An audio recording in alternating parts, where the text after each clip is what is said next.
별고 여기에서의 이 청사는 이상향, 도피처 그 정도의 의미가 있습니다. 삶의 터전을 잃고 돌아다니는 유랑민들의 처지를 노래한 글의 종류 고려가요. 냄새가 나지. 가와 같은 글의 특징, 나와 같은 글의 특징. 고려가요는 평민들의 생활 감정과 정서를 진솔하게 담기고 있다. 한자어 써, 안 써, 우리말을 잘 살렸어. 리듬이 매끄럽고, 청산별곡 같은 경우에는 총 8년, 분연체 형식의 얄리얄리 얄랑셩, 후렴구가 있다라는 특징이 있다. 이게 중요한 거야. 대부분의 문화는 상에서 하로 움직이는데 이거는 민간에서 향유되다 궁중음악으로 유입되고 조선시대의 글로 기록이 됐어. 이러한 전승 과정을 파악하기에 적절합니다. 고려가요고 서정시입니다. 현실 도피적이에요. 현실 도피적인 게 8년에서 제일 잘 나타나.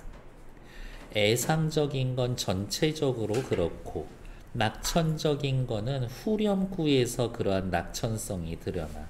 진짜 비극적인 상황인데 얄리얄리 얄랑셩 엄청 신나서 웃구대녀.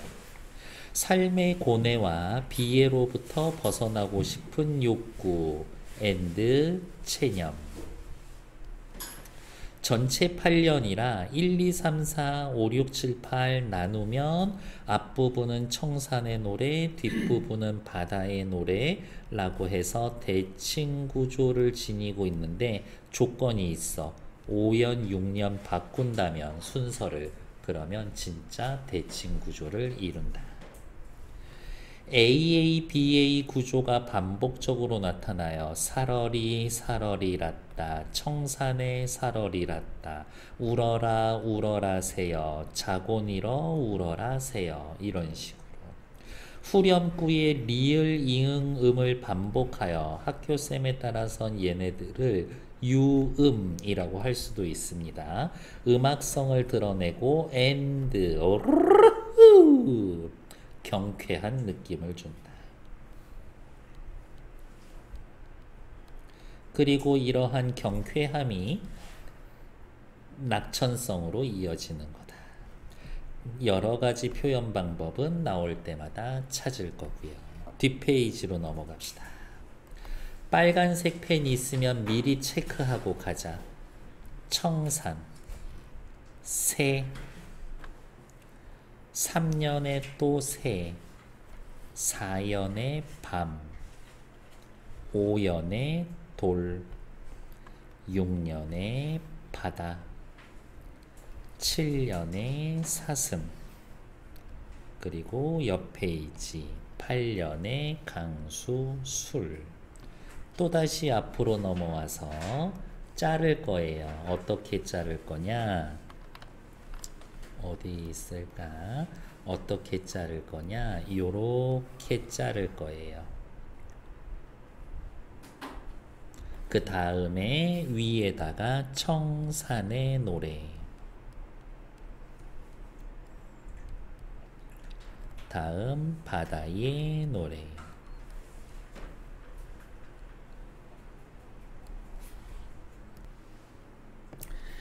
살얼이 살얼이랐다. 청산에 살얼이랐다. 옆에 살얼이랐다. 살겠다. 살리로다. 살았으면 좋았을 것을. 이렇게 보통은 청산에서 살겠다 요 정도로 제일 많이 해석해요. 살고 싶어 살고 싶어 청산에서 살고 싶어. 속세와는 대조된 안식처 이상향 맘 편한 동네에서 살고 싶어. 머루와 다래와 같은 소박한 음식을 먹고 청산에서 살고 싶어. 근데 가만히 생각해 보면 332 332 그러네. 332조에 삼음보 율격을 지니고 있구나. AA, BA 구조를 갖추고 있구나. 동일하게 반복이 되는 후렴구가 있구나. 리을 이응음을 활용해서 부드럽게 읽히게 하는구나. 얘네가 전부 다 운율 형성 요소.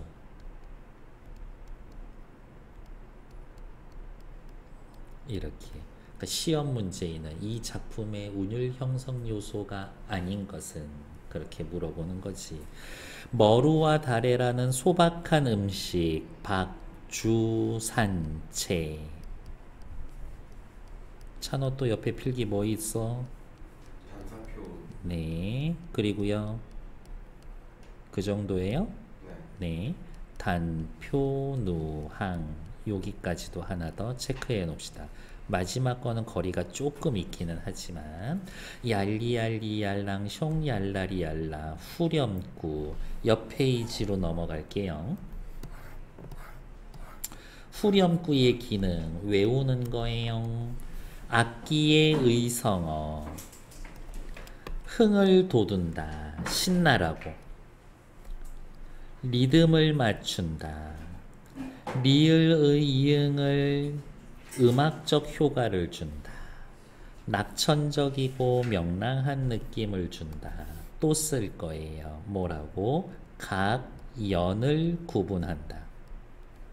내가 나오면 1년 끝이야. 이 얘기인 거지. 같은 위치에 같은 소리가 반복이 되니까 글 전체적으로 통일감을 부여한다. 이렇게. 까지 해 놓으면 이제 이 후렴구에 대해서는 따로 할 말이 없지. 앞부분으로 또 다시 넘어옵시다. 울어라 울어라 새여 자고 일어나서 울어라 새여 우는구나 울어라 여기에서는 그런데 새가 우는구나 요 정도가 더 자연스러워요. 널라와 너보다 씨름이 한 많은 나도 자고 일어나서 운다. 그러면 체크할까? 뭐라고? 새 울어. 나도 울어. 너도 울고 나도 울고 그런 거 뭐라 그래요? 감정이입이라고 하는 거지. 그러면 시험 문제는 또 뭐야? 새에다 밑줄 그어놓고 기능이 같은 거. 내 대신 울고 웃는 애들 찾아주면 된다. 너보다 씨름이 많은 나라고 하면서 놓치기 쉽지만 비교법 쓰여져 있다. 가던 새 본다. 1번 날아가던 새 2번 내가 갈던 사례. 그러니까 옛날에 지금은 아니고 옛날 내 땅. 요 정도로 해석하면 조금 쉽지. 옛날에 내 땅을 본다. 갈던 사례를 본다. 물 아래에 내가 갈던 새를 본다. 내 땅이 아닌데도 자꾸 쳐다보고 있어. 이끼 묻은 쟁기를 가지고 이끼 묻은 쟁기, 이끼 묻은 병기, 이끼 묻은 은장도 이 정도로 다 해석을 할 겁니다. 이끼 묻은 쟁기를 가지고 물 아래에 내가 갈던 새를 본다. 왜? 이제는 내 땅이 아닌데 저거 옛날에 내 거였는데 미련을 나타내준다. 근데 이거를 말 그대로 1번 내가 갈던 땅이라고 해석을 하면 미련을 나타내는 거지만 2번 이 새, 조류, 버드라고 해석을 하면 과거에 나와 뜻을 함께 했었던 고려 한번 제대로 고쳐보자 라고 뜻을 함께 나눴었던 나의 동료 이렇게 볼 수도 있다 라는 것들. 그래서 여러분들이 주의해야 될 건 첫 번째 이 세가 3년에서 핵심 단어지만 중의적으로 쓰여져 있다. 중의적으로 쓰여져 있다. 이끼 묻은 쟁기 중의적으로 쓰여져 있다. 미련이라는 건 확실하지만 조류, 버드로 생각한다면 뜻을 함께 했던 동료로 해석을 할 수가 있다. 그럴 때에는 일반 농민이면 미련을 갖는 거고 일반 지식인이었어 라고 하면 2번처럼 해석을 할 거라고. 이렇게. 그러니까 뭐 이런저런 이렇게도 저렇게도 해석이 될 수 있어 이런 거지. 아이 살이 곱는데. 이럭저럭 해서 낮은 지내왔지만 낮은 그럭저럭 견딜만 해. 하지만 오리도 가리도 내게 올 사람도 내가 찾아 갈 사람도 없는 밤은 또 어찌하리라. 밤은 외로움이 심화돼. 밤은 외로움이 심화돼. 절대 고독의 시간. 고독과 외로움의 시간. 순서 그냥 바꿔서 읽을게요. 살얼이 살얼이랐다. 발아래 살얼이랐다. 이 바다는 청산이랑 똑같고 남아자기 구조개 1년의 머루 다래랑 똑같고 위로 갑시다. 어디에 던지던 돌이었을까? 물음표. 누구를 맞추려고 했었던 돌이었을까? 물음표. 걸어가고 있는데 돌이 날아와서 맞은 거지. 뒤돌아봤는데 누가 던진 건지 몰라. 내가 그 돌에 맞았는데 답이 없어. 미워할 사람도 사랑할 사람도 없이 맞아서 운이 놀아. 한탄스럽다. 살면서 피할 수 없는 건 뭐야? 인간에게 주어진 운명. 그 다음에 땅을 빼앗기고 떠돌아다니는 유랑민으로서의 자신의 처지. 이러한 것들은 피할 수 없었던 거지. 이렇게. 그래서 바다로 가다가 앞에 요 말이 빠졌지. 바다로 가다가 듣는다. 애정지 옆에 뜻 보면요. 외딴 부엌이나 마당이라고 하는데 정확하지는 않아. 그냥 이 정도 뜻이지 않을까라고 추측하는 건데 확실한 건 하나야. 뭐 속세와 대립이 되는 거야. 속세는 아니야. 그러면 또 이렇게 생각해야 되겠지. 여기 속세. 지금까지 읽은 부분 중에 속세를 나타낸 시어 있었나? 있었지. 속세에 미련 갖고 있었잖아요. 여기 물 아래 속세 청산과 대비되는 공간. 그러면 이렇게 해놓으면 외우기 쉽지. 청산 바다 애정지 다 같은데 그리고 물 아래 속세로서 다른데 요렇게 해놓으면은 괜찮지. 시험 문제는 요렇게 나올 수 있죠. 여기 밑줄 그어놓고 둘의 관계와 같은 거 찾기. 그러면은 반대되는 거 찾으면 돼.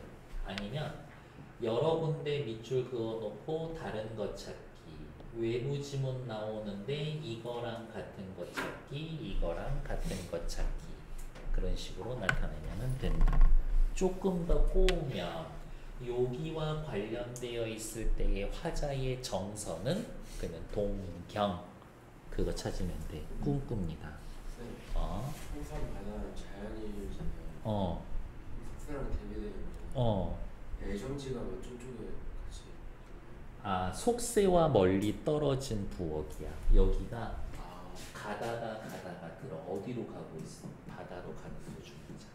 바다로 가는 도중에 있는 애정지에 들른 겁니다. 속세인 건 맞고. 애정지는 속세 아니에요. 속세 아니야. 외따로 떨어진 속세와 떨어진 마당이야. 사슴이 장대에 올라가서 해금을 켜는 걸 듣는다. 말도 안 되는 소리 하고 있지. 사슴의 가면을 쓴 광대가 장대에 올랐다. 사슴이 장대에 올라갔다. 현실적으로 불가능. 내 눈앞에 저런 일이 펼쳐지는데 내가 땅 찾는 것도 가능하지 않을까? 기적이 일어나기를 소망합니다.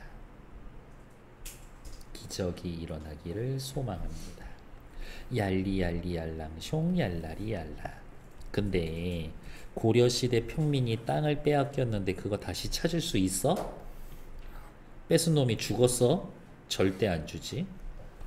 가다가 배가 볼록한 독 항아리에 설진 강수 독한 술 진한 술을 빚는다. 조롱꽃 누룩이 술이 매와 아주 맵게 혹은 나를 강하게 잡으니 내 어찌하리이고. 너 미쳤냐? 땅 빼앗기고 지금 술 처먹고 있어? 정신 나간 거 아니야? 아니요, 내가 술을 먹는 게 아니라 술이 나를 잡는디 어쩌라는겨? 이런 거지. 마치 야식이 나를 부르고 있는 듯한 그런 느낌인 거죠. 술을 마시는 사람과 술이 바뀌어 있어 주체와 객체가 뒤바뀌어 있는 주객 전도되어 있는 표현이 사용되고 있다. 술 먹고 뭐 한 거예요? 고통과 괴로움을 잊을 겁니다. 그래서 체념적이라고 하셨군. 이라고 보시면 된다. 됐을까요? 밑으로 내려와서 시어의 상징적인 의미는 아까 다 확인했었던 겁니다. 다음 페이지. 전체 큰 두 부분으로 나눠 볼 거예요. 앞부분에는 무슨 얘기 나와? 현실에서 벗어나 청산에서 살고 싶지만 행복할 수 없어. 그래서 바다로 가고 싶지만 운명을 받아들이든지 초월해야든지 라고 생각해. 감정이입이 들어가 있는 거 뭐 있었지? 새도 울고 나도 울고 동병상련의 정을 느끼고 있다. 헷갈리니까 이렇게 써놓읍시다. 이 연에 나타난 울어라 새야에서 그 울어라지 가던 새의 그 새 아니야. 화자가 처해 있는 상황은 어떨까요? 돌 맞아서 어떻게 피할 수가 없지. 돌. 원망할 수도 없고 울고만 있어. 자신의 힘으로 극복하기 어려울 만큼 고통스러워. 거의 100% 시험 문제 2의 1번 별표. 작가가 밝혀지지 않았다. 어떤 계층일까? 첫 번째, 농사와 관련된 시어가 있어. 고통받는 농민이나 땅을 빼앗긴 유랑민일 거야. 내가 봤을 땐 새보다 시름이 깊다라고. 밤에 근심해. 원망할 대상 찾지 못하고 울고 있어. 해금 켜면서 기적을 소망해. 술로 고뇌를 해소하고자 해. 술 먹는다라는 건 이미 기본적인 먹을 건 해결됐단 얘기야. 자기 뜻을 펼칠 수 없었던 지식인 같아. 그래도 떠나온 삶의 터전 그리워하잖아. 유랑민일 것 같아. 외적이 침입이나 정권의 폭정으로 생활을 영위하기 힘들었던 백성들이었을지 몰라, 이 이야기. 그래서 다음 페이지. 운율을 느끼게 하는 요소 그냥 외우는 거예요. 삼음보, 후렴구, 연장체. 또 뭐 써줬었지 아까? AA, BA 구조. 글자 수 3개, 3개, 2개, 3, 3, 2조의 삼음보. 삼음보는 다시 미뇨적 율격이라고도 이야기를 해주고 리을 이응 음을 활용한 후렴구 그렇게 보시면은 되겠죠. 밑으로 내려갑시다. 이거는 뭐 크게 볼 거 없어요. 이 작품을 배워야 하는 거지 뭐. 됐어. 청산별곡과 함께 같이 쓰여졌었던 고려시대의 공방전이라고 하는 가전체, 가짜 전기문, 돈을 의인화하여 허구적으로 구성한 가전체, 가짜 전기문. 우화, 의인화수법을 쓴 산문, 사람들을 경계하고 권면할 목적, 교훈을 목적으로 한 글이다. 공방은 여기에서 돈이에요. 돈을 의인화해서 돈을 너무 따르는 걸 그런 삶을 살면 안 된다. 경계하고 있는 이야기. 옛날 돈은 어떻게 생겼어? 겉은 동그랗고 속은 네모나고 여기에 끈으로 꿰어서 이렇게 들고 다녔었지. 공방의 자는 관지, 그것을 꿰뚫다. 그의 선조는 돈의 선조면은 그냥 뭐겠어? 옛날 돈, 주화거나 혹은 일종의 금속 같은 거겠지. 그의 선조는 옛날에 수양산에 은거하여 동굴에 살았는데 일찍 세상에 나왔지만 쓰이지 못했다. 돈은 아직 잘 쓰이지 못했지.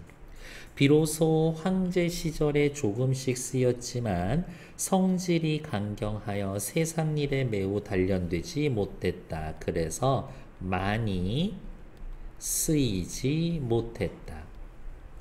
황제가 관상을 보는 사람을 불러 글을 살펴보게 했더니 사냐에서 이루어졌기 때문에 그대로는 거칠어서 쓸 수 없지만 쇠를 녹이는 용광로에서 녹여 갈고 닦으면 돈으로 만들면 그 자질이 드러나게 될 겁니다. 임금이란 사람을 사용할 수 있는 그릇이 되도록 만드는 거니까 구리와 함께 버리지 말고 한번 써보시죠. 그래서 세상에 나타났고 여기에서는 이제 쓰임이 많아졌어. 그러다 보니까 힘이 세졌고 그러다 보니까 나대기 시작했지. 다음. 공방은 사람됨이 겉은 둥글고 가운데는 네모나며 돈의 이중성, 겉다르고 속다르다 사자성어 뭐 있어요? 네. 이런 것도 있죠. 양, 두, 구, 육. 양고기 걸어놓고 개고기 팝니다. 너네 개고기 먹어봤냐? 한 번도 안 먹어봤어? 그래요? 굳이 먹어야 되나 뭐 그런 이 생각도 들기는 해요. 이렇게 세상의 변화에 잘 대응했다. 처세술이 뛰어났어. 한나라에서 벼슬하여 홍려경이 되었지. 오나라 임금 비가 교만하고 참람하여 권력을 마음대로 행사했는데 제대로 된 인간이라면 얘랑 친하게 지내면 안 돼. 그런데 공방이 비를 도와 이익을 취했다. 공방 나쁜 놈, 부정적 행적, 부정적인 행적. 호제 때에 나라가 텅 비고 창고가 텅 비게 되었는데 호제가 이를 걱정하여 공방을 부민후로 임명을 했었다. 뭐 보건복지부 요 정도야. 그의 무리인 염철승, 소금과 철을 담당하는 관료 근과 함께 조정에 있었는데 무슨 얘기하는 걸까? 이 당시에는 소금과 철을 국가에서 전매했어. 그러니까 소금이랑 철을 거래할 수 있는 건 국가야. 개인이 할 수 없었어. 근이 항상 공방을 형이라고 부르고 이름을 부르지 않았다. 공방은 성질이 탐욕하고 염치가 없었는데 이 정도면 인물에 대한 직접 제시. 이미 국가의 재산을 총괄하면서 이자의 높고 낮음을 따지는 걸 좋아했다. 힘써서 일하는 게 아니라 돈놀이로 사채해서 돈을 불렸어. 공방은 국가를 이롭게 하는 것이 도자기와 철을 주조하는 것, 생산에만 있는 게 아니라고 하면서 백성들과 함께 조그만 이익을 다투고 물가를 오르내리고 곡식을 천대하고 화폐를 귀중하게 여겼다. 그래서 백성들이 근본 뭔가 무언가를 만드는 생산, 농업을 버리고 끝, 상업, 돈놀이, 사채를 쫓게 하고 농사 짓는 것을 방해했었다. 그래서 누가 상소문을 올려서 쫓겨나. 근데 아예 씨를 말려버리지 않아서 자손들이 슬금슬금 숨어 있다가 다시 살아났어. 아깝다. 그때 씨를 완전히 말려버렸었어야 하는데 라면서 끝난다. 공방전은 돈을 사람에 빗대어 표현했다. 가전체는 사물을 의인화하여 전기 형식으로 서술을 한다. 따라서 가전체라는 건 인간사의 문제를 간접적 우회적으로 다루며 비평 교훈을 전달한다. 사회를 비판한다. 나중에 고전소설로 이어진다. 그 정도 확인하시면 됩니다. 됐을까요? 밑에 나와 있는 건 크게 보실 일이 없다. 잠시 정지.